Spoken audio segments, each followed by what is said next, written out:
Hey everyone, and welcome to my channel. Today we're going to be talking about how to add a category on Setmore. If you're not familiar with Setmore, it's an online appointment scheduling software that's perfect for small businesses and freelancers. It's easy to use and has a lot of great features, including the ability to add categories to your services. So why would you want to add categories to your services? Well, there are a few reasons.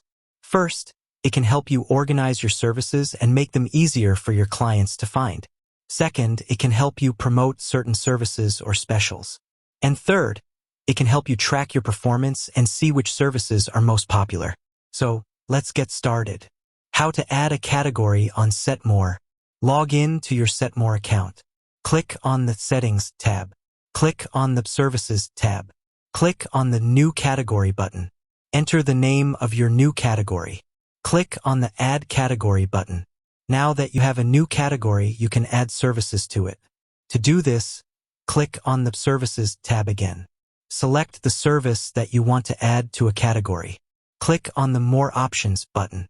Select the category that you want to add the service to. Click on the Save button.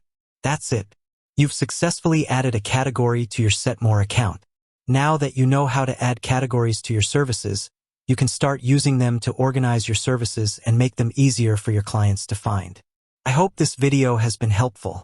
If you have any questions, please leave a comment below. And with that said, thanks for watching, and until next time.